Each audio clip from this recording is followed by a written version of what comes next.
Good morning every student. Welcome back to my channel Study NCERT. तो आज हमारी class number 9 है और आज हम डिस्कस करेंगे आपके साथ how to calculate electron, proton, neutron and atomic mass. किसी भी एलिमेंट के अंदर हमें ये सब चीज़ें निकालनी है कि इलेक्ट्रॉन, प्रोटॉन, न्यूट्रॉन और एटॉमिक मास को हम कैसे फाइंड आउट करते हैं। चलिए स्टार्ट करते हैं।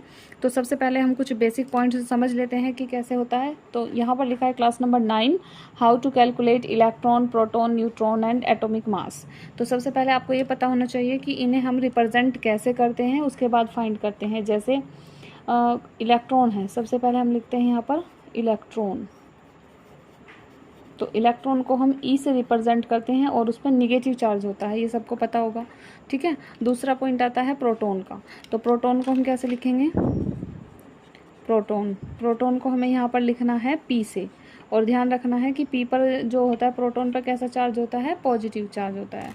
और थर्ड आता है हमारा न्यूट्रॉन। न्यूट्रॉन जो होता है उसे हम किससे लिखते हैं? एन से। फिर उसके बाद में हमारा फोर्थ, और न्यूट्रॉन पे कोई चार्ज नहीं होता, नो चार्ज, ना कोई पॉजिटिव ना ही कोई निगेटिव चार्ज, कोई चार्ज नहीं होता है। ठीक है। और उसके बाद फोर्थ नंबर पे आता है हमारा एटॉमिक मास। एटॉमिक मास यानी कि इसे हम कहते हैं, आप इसको हिंदी में अणुभार भी कह सकते हो। क्या कहते हैं इसको? अणुभार, या फिर द्रव्यमान संख्या भी कह सकते हैं। द्रव्यमान संख्या, द्रव्यमान संख्या या न्यूक्लियन भी कहते हैं, और एटॉमिक मास इंग्लिश में कहते हैं। ये सब हिंदी इंग्लिश में एक ही मीनिंग होता है। इलेक्ट्रॉन को इलेक्ट्रॉन ही कहा जाता है, प्रोटॉन को प्रोटॉन कहते हैं, और न्यूट्रॉन को न्यूट्रॉन ही कहा जाता है। ठीक है। और इनको रिप्रेजेंट मैंने आपको बता दिया कि इलेक्ट्रॉन को ई से लिखेंगे, इस पर निगेटिव चार्ज होगा। प्रोटॉन को पी से लिखेंगे, इस पर पॉजिटिव चार्ज होगा। लेकिन न्यूट्रॉन पर कोई चार्ज नहीं होता, ये इसीलिए इसका नाम न्यूट्रॉन है, या न्यूट्रल कह सकते हैं आप। और एटॉमिक मास को हम किससे लिखते हैं? या एटॉमिक मास को हम ए से लिखते हैं। एक और बचता है आपका लास्ट, वो मैंने यहाँ पर लिखा नहीं था, जिसे हम कहते हैं एटॉमिक नंबर। Atomic number. ठीक है। एटॉमिक नंबर का मतलब होता है परमाणु क्रमांक। एटॉमिक मतलब क्या होता है? जो परमाणु क्रमांक या परमाणु संख्या होती है। क्रमांक कह दीजिए या फिर संख्या कह दीजिए, एक ही बात है, मतलब उसका नंबर। तो ये किससे लिखते हैं हम? जेड से। ठीक है। यहाँ पर ये 5 पॉइंट हो गए कि एटॉमिक नंबर वो किससे होता है, या परमाणु क्रमांक या संख्या, उसे जेड से लिखते हैं। तो आप किसी भी एलिमेंट का, अगर मैं आपको यहाँ पर क्वेश्चन दूँ कि किसी भी एलिमेंट का हमें कैसे फाइंड करना है, उसके लिए आपको फॉर्मूले का पता होना ज़रूरी है। तो पहले फॉर्मूला लिख लेते हैं। आपके पास ये 5 पॉइंट हो गए। किसी भी एटम का एटॉमिक नंबर, फिर दूसरा एटॉमिक मास यानी कि अणुभार, तीसरा इलेक्ट्रॉन जिस पर निगेटिव चार्ज होता है, चौथा प्रोटॉन जिस पर पॉजिटिव चार्ज होता है, और न्यूट्रॉन जिस पर कोई चार्ज नहीं होता। ठीक है। उसके बाद हमें देखना है यहाँ पर कैसे निकालना है। तो उसके लिए आपको कुछ 3 फॉर्मूले हैं, वो ध्यान रखने हैं, फिर आप इजीली निकाल पाएंगे। तो जो जेड होता है वो इक्वल होता है ई के, और जेड इक्वल ई के, और ई होता है पी के। तो ये यहाँ आपको ध्यान देना है कि z equal to E into P. एक तो ये बन गया फर्स्ट, ये आपका बना फर्स्ट फॉर्मूला। सेकंड देखेंगे आप, a निकालना है, a फाइंड करना है तो n प्लस पी कर दोगे। ठीक है। a निकालना है तो क्या करोगे? n प्लस पी, मतलब न्यूट्रॉन प्लस प्रोटॉन। ठीक है। और थर्ड फॉर्मूला आता है आपका किसके लिए? न्यूट्रॉन के लिए। तो a में से आपको या तो p माइनस कर देना है, या z, आप कुछ भी कह सकते हो, p या z।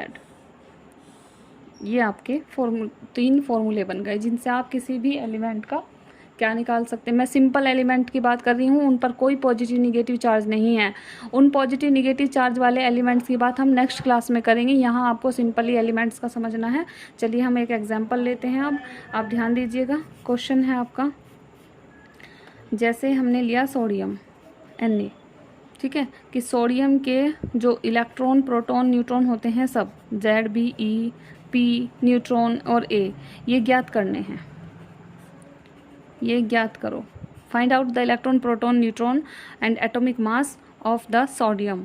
सोडियम एटम के हमें क्या करने हैं? सोडियम के अंदर से इन सब चीज़ों को निकालना है। तो इसे पहले समझ लेते हैं कि कोई भी एलिमेंट होगा तो वो जैसे जहाँ पर लिखा होगा वो कैसे पता करेंगे। जैसे मैं आपको यहाँ पर बताऊँ कि कोई भी एलिमेंट है आपका,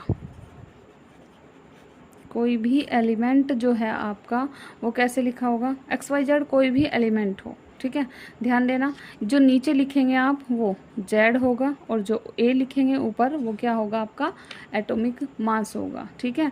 इसे हम यहाँ क्या कहते हैं, ये होता है हमारा परमाणु क्रमांक। इसे क्या कहेंगे, परमाणु क्रमांक, ये मैं आपको बता चुकी पहले, या संख्या, ठीक है। और यहाँ पर क्या होगा, ये परमाणु भार होता है, ठीक है। ऊपर क्या लिखते हैं यहाँ पर, एटॉमिक मास होता है। इसे हम इंग्लिश में क्या कहते हैं, एटॉमिक मास कहते हैं। और ये आपका एटॉमिक नंबर होता है, ठीक है। तो अब हमें यहाँ पर क्वेश्चन मिला है सोडियम का, तो हमें सोडियम को देखना है कैसे करना है। तो हम यहाँ पर सोडियम लिखते हैं ऐसे, ये Z आपको पता होना चाहिए, Z, और यहाँ पर A। तो सोडियम इसे हम लिखेंगे अब सोडियम, और नीचे इसका Z कितना है आपको पता होना चाहिए, कितना होता है 11। A मैं आपको गिवन कर रही हूँ 23, ठीक है, ये लिख लिया। उसके बाद आपको देखना है कि इसका Z कितना है, ये आपको पता हो गया। यहाँ से यहाँ Z लिखा है, यहाँ A लिखा है, ये परमाणु क्रमांक यानी कि एटॉमिक नंबर, और ये एटॉमिक मास, ठीक है। अब हमें देखना है, फॉर्मूला हमारा था Z = E = P। तो हमें देखना है Z कितना हो गया, Z कितना है हमारा यहाँ पर 11, Z कितना होगा 11 होगा, ठीक है। उसके बाद आपको क्या निकालना है, E निकालना है। तो यहाँ पर आपको देखना है कि E कितना होगा, तो E कितना आएगा आपका, क्यों जैसा कि Z के इक्वल E है तो E भी कितना आएगा 11 आएगा। उसके बाद थर्ड P यानी कि प्रोटॉन, तो प्रोटॉन भी कितने आएंगे आपके 11 आएंगे, ठीक है। अब रह गया क्या हमारा A तो आपको गिवन है ऑलरेडी, तो A कितना आ गया आपका 23, ये मैंने आपको गिवन किया है, ठीक है, ये दिया गया है क्वेश्चन में ऑलरेडी, ठीक। और नहीं भी दिया हो तो वो भी आगे समझ में आ जाएगा। अब बच्चा क्या है, आपको Z निकालना था, निकल गया, E P और A आपको गिवन है, तो बच गया कौन, न्यूट्रॉन। तो हमें यहाँ से न्यूट्रॉन निकालना है। न्यूट्रॉन का फॉर्मूला क्या है, A में से आपको P या Z माइनस करना है। A कितना है आपका 23 लिखेंगे, माइनस कितना करना है आपको P कितना है 11 या Z कह लीजिए। तो आपको 23 में से 11 माइनस करना है, तो आपके कितने न्यूट्रॉन बचेंगे, 12 न्यूट्रॉन बचेंगे, ठीक है। तो आपके Z भी 11, E भी 11 है, P भी 11 है, लेकिन न्यूट्रॉन कितने हैं 12 है, और A आपको गिवन है। आई होप आपको समझ में आया होगा यहाँ पर ये क्वेश्चन। चलिए 2-3 एग्जाम्पल और कर लेते हैं ताकि आपको और अच्छे से समझ में आ जाए, ठीक है।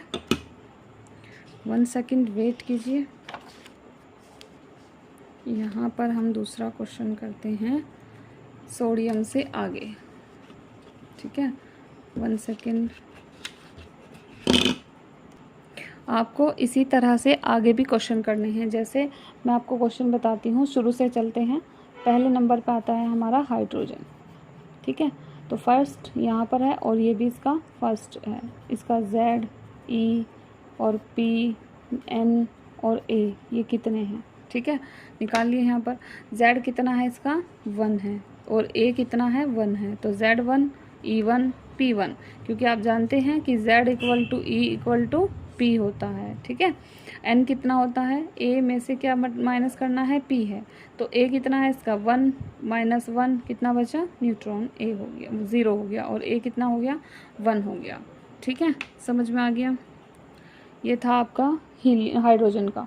दूसरा देखते हैं हम हीलियम का। हीलियम कौन से नंबर पर होता है, 2, ऊपर कितना है 4 है, तो इसका Z = E = P, तीनों क्या आएंगे, और A पता कीजिए और फिर उसके बाद N पता कीजिए।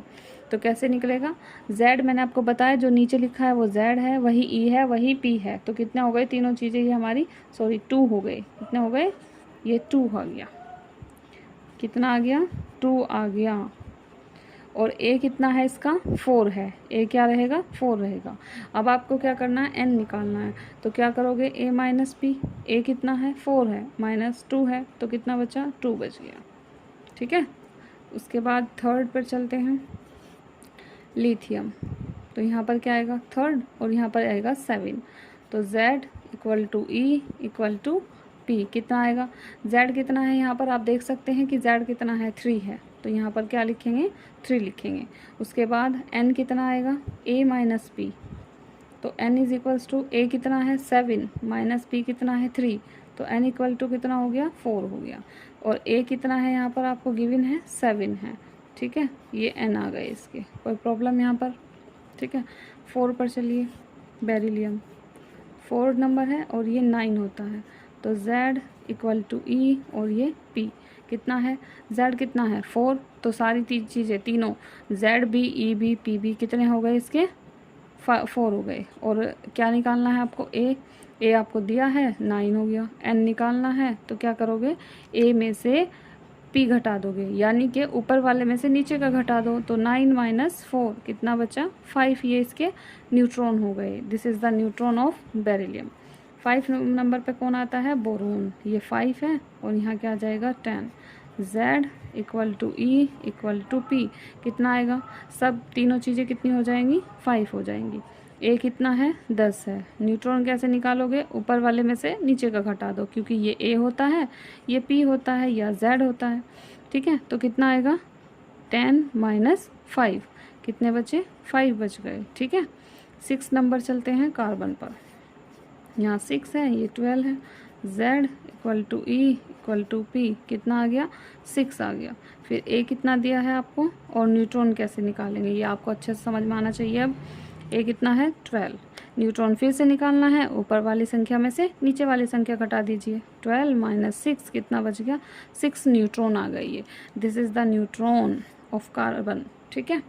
नेक्स्ट देखते हैं 7 नंबर पे, 1 सेकेंड होल्ड कीजिए, अच्छे से फॉलो करना समझना, ठीक है। 7 नंबर पे कौन आएगा, नाइट्रोजन, तो 7 नंबर पे हम चलते हैं नाइट्रोजन पर।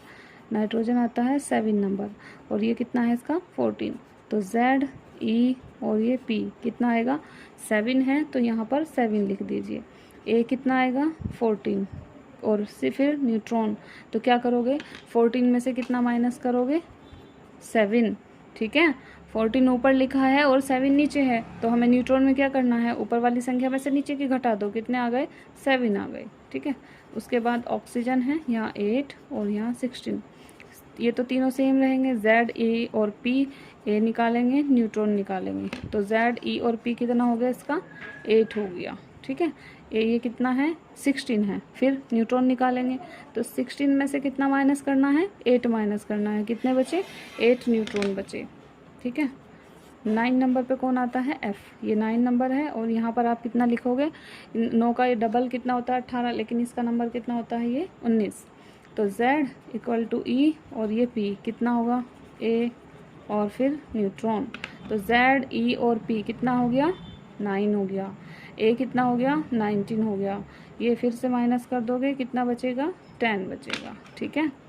उसके बाद 10 नंबर पे आता है neon, this is the 10 number neon, यहाँ 10 और ये 20, तो Z equal to E equal to P किसके बराबर आएगा, जो हमें क्वेश्चन में दिया है 10, ये आपको अच्छे से याद होने चाहिए 20 तक, तभी आप आगे समझ पाएंगे। A निकालिए N निकालिए, इनका बताइए, कमेंट में आंसर भी करना कि क्या समझ में आया क्या नहीं। A कितना है, जो ऊपर लिखा है कितना है 20 लिख दो, न्यूट्रॉन 20 में से माइनस 10 करोगे, न्यूट्रॉन भी कितने आ गए 10 आ गए। 11 नंबर पे कौन आता है, अभी मैंने आपको सोडियम कराया है पीछे फर्स्ट एग्जाम्पल जो कराया था, Z E और P A और फिर न्यूट्रॉन, अब समझ में आ जानी चाहिए, इतनी बार लिखोगे तो ऑटोमेटिक आ जाएंगे। ये 23 में से माइनस करोगे 11, कितना बचा 12 बचा, ठीक है। 12 नंबर पे कौन आता है, मैग्नीशियम, ये किस नंबर पे है 12 और यहाँ होता है 25, तो Z E और P तीनों चीज़ इक्वल हो गई, तो कितना आएगा ये 12 आएगा, और A कितना आएगा और N कितना आएगा, तो A कितना दिया है क्वेश्चन में आपको ऊपर दिया है 25 और N कितना दिया है आपको यहाँ पर 25 माइनस कितना 12, तो कितना बचा 13 बचा, ठीक है। अब हम चलते हैं नेक्स्ट 12 से आगे कैसे करना है आपको, ठीक है। अब हम नेक्स्ट करेंगे 13, मैग्नीशियम के बाद आता है हमारा कौन सा 13 पे कौन आता है एल्यूमिनियम 3 है और यहाँ पर आएगा 27, तो Z E और P कितना आ जाएगा, और इसका A और इसका क्या न्यूट्रॉन, तो कैसे निकालोगे, तो ये कितना आएगा, नीचे लिखा है 13, ये 13 लिख दीजिए, A 27 और यहाँ पर क्या आएगा 27 माइनस कितना करेंगे 13, तो कितना बचेगा 14, ठीक है। यहाँ पर ज़रा ध्यान देना, एक पॉइंट और मैं आपको अच्छे से समझा दूँ, कहीं आप कंफ्यूज ना हो जाए। सपोज़ करिए कि आपको क्वेश्चन में ये ना दिया हो, ए ना दिया हो, तो तब कैसे करेंगे।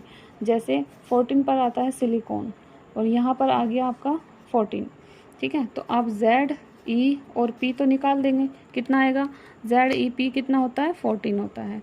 और मैंने आपको क्वेश्चन में ये गिवन कर दिया कि इसके न्यूट्रॉन जो हैं वो आपको कितने दिए हैं, मैंने ऑलरेडी 14 दिए हैं। ध्यान रखना, ये आपको मैंने पहले ही बता दिया और आपसे पूछा कि इसका ए बताइए कितना आएगा, ठीक है। तो आप कैसे निकालेंगे, ए तो हमें पता नहीं, ए यहाँ पता करना है। तो आपको मैंने ए का जो फॉर्मूला बताया था वो क्या था, याद करें। ए का जो फॉर्मूला था आपका वो क्या था, लेट मी चेक। देखिए यहाँ पर ध्यान दीजिए कि आपको ए का फॉर्मूला बताया था कि एन को और पी को प्लस कर दीजिए। तो एन को और पी को प्लस कर देंगे, ठीक है। तो A equal to N plus P, क्योंकि आपको न्यूट्रॉन दे दिए। तो न्यूट्रॉन कितने दिए हैं 14 और पी भी आपके कितने हैं 14, कितना आ गया 28 आ गया। ये आपका क्या हो गया, न्यूट्रॉन हो गया, ठीक है। तो यहाँ पर आंसर कितना आ जाएगा हमारा 28 आ गया, ठीक है। फिर आता है हमारा 15 फॉस्फोरस, ठीक है। फॉस्फोरस 15 में है ये और ये 30 होता है। तो Z, E और P कितना आएगा, और A आपको गिवन कर दिया, N आपको बताना है। 16 में ऐसे ही सल्फ़र ये 16 होता है, ये 32, Z, E और P, फिर A बताएंगे, N बताएंगे। ऐसे ही आपको क्लोरीन का करना है 17 और 35.5 होता है, Z equal to E equal to P। यहाँ बताइए A और N कितना आएगा, ठीक है। तो सेम इसी तरह से करना है। Z कितना दिया है 15, तो E और P कितने आ गए 15 आ गए। A आपको मैंने दे दिया 13, न्यूट्रॉन निकालना है, ऊपर वाली डिजिट में से नीचे वाली घटा दीजिए 15, तो कितने बचे 15 बच जाएंगे, ठीक है। ऐसे ही यहाँ पर 16 लिखेंगे, ये कितना हो गया 32। अब ये निकालना है 32 में से 16 माइनस कर दो, क्या बचेगा 16 बच जाएगा। ये आपके न्यूट्रॉन हो गए, ये इसमें न्यूट्रॉन थे, ये यहाँ पर इसका A निकाला था आपने, ठीक है। अब ऐसे इसमें करिए, यहाँ पर इनको कितना कितना हो गया 17 हो गया, ये कितना आ गया 35.5 आ गया। अब यहाँ पर क्या करोगे 35.5, ये कैसे निकालोगे, निकालने के लिए क्या करना है, n निकालने के लिए अभी आपको करा कि 35 पॉइंट में से क्या घटाना है 17 घटाना है। बताइए कितने बचे 18.5 बच गए, ठीक है। 18.5 बचे, 18 और 17 कितने हो गए 17 दूनी 34, 1 35, तो 35.5 पूरे हो गए। अगर मान लीजिए यहाँ पर आपको ये ना दिया हो, ठीक है, ये पूछा हो, तो आपको न्यूट्रॉन देंगे। मान लीजिए आपको न्यूट्रॉन दे दिया, ये गिवन कर दिया, तो ए कैसे निकालोगे, ए आपको निकालना है n प्लस पी। तो n कितना है आपका 18.5 और प्लस 17, तो कितना हो गया 35.5 हो गया, ठीक है। फिर हम चलते हैं 17 के बाद 18 पर। 18 पे कौन आता है हमारा आर्गन, ये 18 यहाँ 40 भी मान सकते हैं आप इसका। तो कितना आएगा Z, E और P कितना आएगा 18, जैसा कि क्वेश्चन में ऑलरेडी गिवन है 18 आएगा।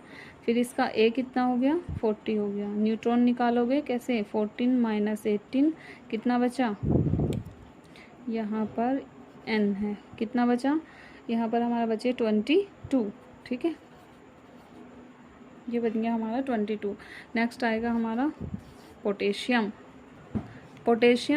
पोटेशियम पे हम यहाँ पर है 19 और इसमें हम 39 भी ले सकते हैं और 40 भी ले सकते हैं, दोनों इसके मार्क्स। कहीं पर बुक में आपको 39 लिखा मिलेगा और कहीं पर 40 लिखा मिलेगा, इसलिए आप कंफ्यूज मत होइएगा, दोनों कंसीडर कर सकते हैं। तो Z E equal to P कितने आएगा 19, जैसा कि इसमें गिवन है, तो ये आ जाएगा 19। और A कितना है आपका और N कितना है, तो आप A को 40 मान लीजिए, ये 39, और ये निकालने के लिए 14 में से आप क्या करोगे 19 माइनस कर देंगे, ठीक है, कोई प्रॉब्लम नहीं। अब आगे लिख लीजिए इसमें, अगर आप यहाँ 39 मानेंगे तो 39 में से भी माइनस कर सकते हैं, और अगर ऐसे करेंगे तो 21 बचेगा, और अगर आपने 39 कंसिडर किया है तो 19 माइनस कर दीजिए तो 20 बच जाएगा। दोनों सही हैं, ठीक है, दोनों अपनी जगह सही हैं। अगर आप कोई भी कंसीडर करते हैं इनमें से कोई सा भी लेते हैं तो उसी के हिसाब से इसको माइनस कर लीजिएगा, ठीक है। नेक्स्ट आता है हमारा 20 calcium, this is the last. यहाँ पर 20 है और ये कितना है 40 है, तो Z equal to E equal to P। तो यहाँ पर ये कितना आ जाएगा हमारा 20 आ जाएगा। उसके बाद A कितना दिया है, इसमें 40 दिया है और फिर उसके बाद में N कितना है, N हम निकाल देंगे कि 14 माइनस कितना, नीचे वाली डिजिट घटा दीजिए 14, तो कितना आ जाएगा 20 आ गया। न्यूट्रॉन के नंबर कितने होते हैं, 20 होते हैं। ठीक है, अगर गिवन होता न्यूट्रॉन 20 है तो ए बताइए क्या है, तो ए का फॉर्मूला क्या था, N प्लस P था। तो आपको क्या करना था, ए निकालने के लिए N लिखना था कितना है 20, P लिखना था कितना है 20, तो कितना आ गया था हमारा 40। ठीक है, आई होप आपको समझ में आया होगा, ये 40 आ गया। तो अगर यहाँ तक समझ में आया हो तो इसे एक बार खुद प्रैक्टिस करके देखना और अच्छे से समझना, और लिख कर देखोगे, प्रैक्टिस करोगे, आई होप आपको सारा समझ में आ जाएगा। ये हमारी वो क्लास थी जिसमें हमने सिंपल एलिमेंट्स के आपको बताया कि कैसे इलेक्ट्रॉन, प्रोटॉन, न्यूट्रॉन और एटॉमिक मास इनका निकालते हैं, कैसे ज्ञात करते हैं easily. Positive charge, negative charge लगने के बाद कैसे प्लस माइनस इलेक्ट्रॉन को कम या ज़्यादा किया जाएगा, किस चीज़ पर इफेक्ट पड़ता है, किस चीज़ पर नहीं, वो हम नेक्स्ट क्लास में डिस्कस करेंगे। ठीक है, थैंक यू सो मच।